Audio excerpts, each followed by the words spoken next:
Halo, di video kali ini kelompok kami akan membahas seputar PPKM atau pemberlakuan pembatasan kegiatan masyarakat.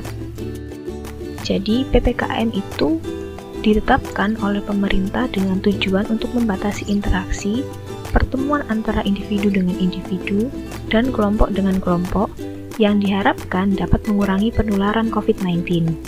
Meski demikian, PPKM bukanlah istilah aturan pembatasan sosial yang pertama yang digunakan oleh pemerintah.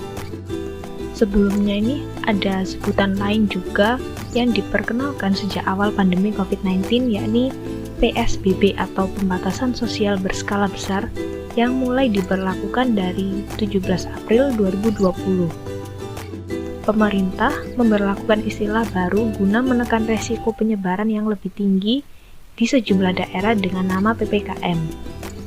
Nah, PPKM ini pertama kali berlaku pada 11 Januari hingga 25 Januari 2021 dengan mencakup daerah Jawa dan Bali, yakni meliputi DKI Jakarta dan 23 kabupaten atau kota di 6 provinsi yang masuk ke wilayah yang beresiko tinggi dalam penyebaran COVID-19.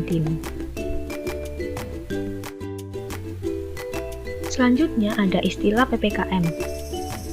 Aturan mengenai PPKM di daerah ini telah tertuang dalam Instruksi Menteri Dalam Negeri atau Inmendagri nomor 26 tahun 2021. Berikut ada beberapa istilah mengenai pembatasan kegiatan masyarakat yang telah diterapkan oleh pemerintah.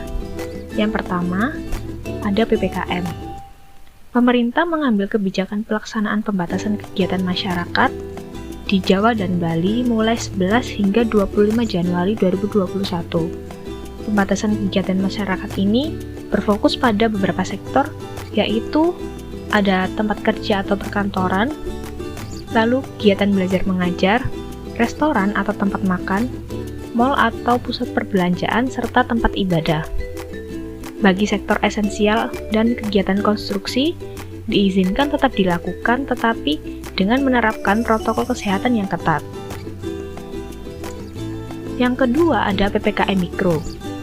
Pemerintah mengambil langkah kebijakan pemberlakuan pembatasan kegiatan masyarakat yang berbasis mikro di seluruh provinsi di Indonesia mulai 9 Februari 2021. Nah, PPKM Mikro ini mengatur sampai dengan tingkat RT atau RW yang berpotensi menimbulkan penularan COVID-19. Dan dalam pelaksanaannya, pembatasan kegiatan masyarakat harus mempertimbangkan perkembangan zonasi resiko wilayah di masing-masing daerah. Kebijakan PPKM Mikro ini telah mengalami perpanjangan dalam beberapa kali. Yang ketiga, ada PPKM Darurat. Setelah PPKM Mikro, kemudian diputuskan penerapan PPKM Darurat pada 3 sampai 20 Juli 2021. PPKM Darurat ini meliputi pembatasan aktivitas masyarakat yang lebih ketat daripada yang telah berlaku selama ini.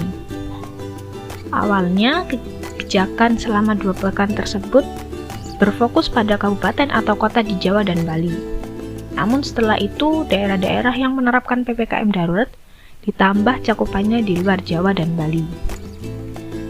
Dan yang terakhir ada PPKM level 4. Pemerintah memperpanjang periode kebijakan PPKM darurat selama beberapa hari, namun diubah menjadi PPKM level 4, yang merupakan pemberlakuan pembatasan kegiatan di Jawa dan Bali, dan disesuaikan dengan kriteria level situasi pandemi berdasarkan hasil asesmen atau penilaian pada tanggal 26 Juli hingga 2 Agustus 2021. Dan diperpanjang lagi hingga 9 Agustus 2021. Daerah yang masuk kriteria level 3 dan 4 harus menerapkan kebijakan yang serupa dengan PPKM darurat. Adapun penetapan level wilayah berpedoman pada indikator penyesuaian upaya kesehatan masyarakat dan pembatasan sosial dalam penanggulangan pandemi COVID-19 yang telah ditetapkan.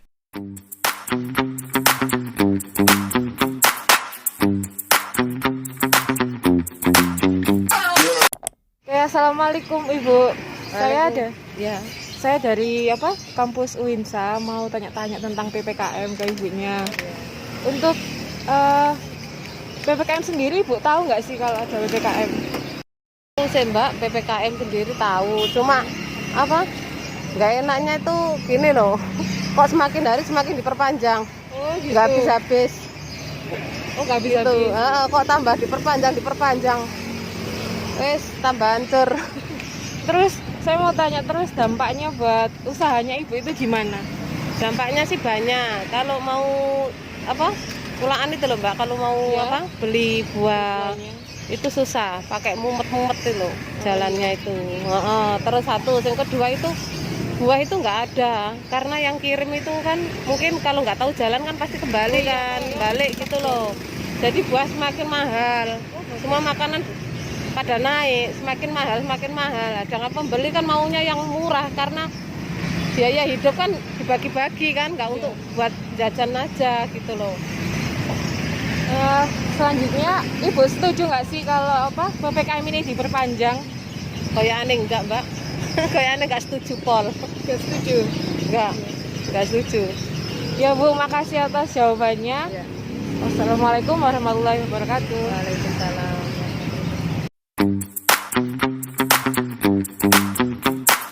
Ini kalau boleh tahu, Masnya umur berapa? Terus juga profesinya apa nih, Mas? Saya umur 19, profesi saya sebagai pedagang. Kita dari KKNDR 96, jadi saat ini kita mau nanya masalah PPKM yang sedang berlaku di berbagai kota di Indonesia. Nah, yang pertama adalah menurut Mas bagaimana sih tanggapan mengenai PPKM saat ini? Ya, gimana ya, membuat aktivitas warga jadi kurang bebas gitu. Oh, kurang bebasnya itu seperti apa ya, Mas? Boleh diceritakan sedikit? Ya, banyak larangan gitu. Oh, larangan untuk ini ya, pergi-pergi keluar gitu ya, karena penutupan jalan ya, Mas? Oke, yang kedua boleh tahu dampak PPKM nih bagi Mas di profesi Mas nih ada nggak sih, Mas? Membuat pelanggan agak berkurang. Oh, berkurangnya pelanggan ya, Mas? Itu berkurangnya itu bisa sampai berapa, Mas? Maksudnya berapa persen gitu? Ya agak banyak, sekitar Separuhnya? Separuhnya ya, 50% lah ya. Oke. Nah, Masnya mungkin ada saran bagi pemerintah harusnya itu untuk pemberlakunya tuh bagaimana sih harusnya gitu? ya harus gimana ya?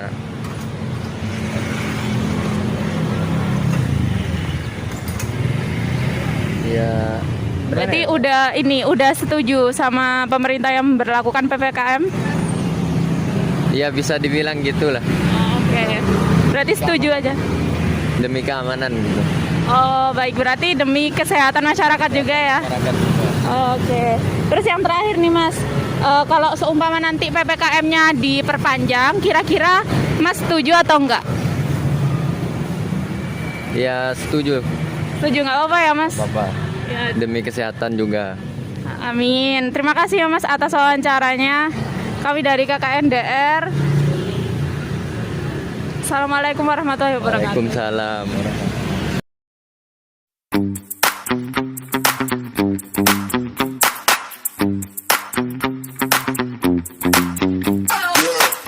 PPKM ini merupakan langkah yang bagus ya yang diambil pemerintah dalam menekan laju virus corona, karena beberapa saat yang lalu juga kasus corona di Indonesia sempat meningkat yang menyebabkan rumah sakit itu penuh, terus para tenaga kesehatan juga beban kerjanya semakin meningkat. Jadi menurut saya momen PPKM ini merupakan hal yang bagus. Tapi mungkin dalam pelaksanaannya sendiri masih banyak kekurangan ya. Jadi itu yang menurut saya harus jadi PR pemerintah untuk kedepannya.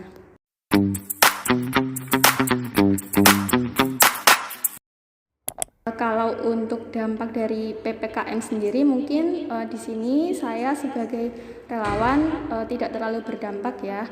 Tapi dengan adanya momen PPKM ini menjadikan saya mendapatkan tugas sebagai relawan, jadi mungkin saya dapat lebih berkontribusi untuk membantu para tenaga kesehatan agar mereka juga beban kerjanya lebih ringan. Salah satu yang telah digalakkan pemerintah ini kan program vaksin untuk masyarakat umum ya, dan kita targetnya sendiri ada 70% masyarakat Indonesia yang tervaksin dengan adanya program vaksin ini, sehingga nanti akan tercipta herd immunity, terus kita juga semakin kuat gitu ya untuk melawan virus corona ini sendiri. Jadi kalau untuk saya sendiri belum terlalu berdampak, tapi momen PPKM ini sendiri dapat menjadi hal yang positif untuk menekan corona itu tadi. Jadi kita dapat segera hidup pulih bersama-sama seperti itu.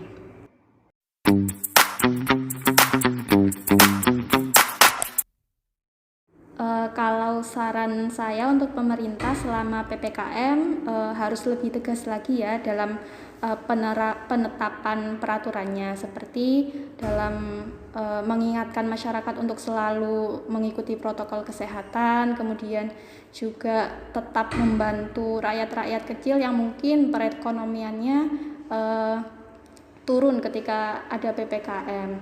Mungkin bisa dengan memberikan bantuan atau bekerja sama dengan lembaga sehingga mereka tetap bisa menghidupi keluarganya seperti itu.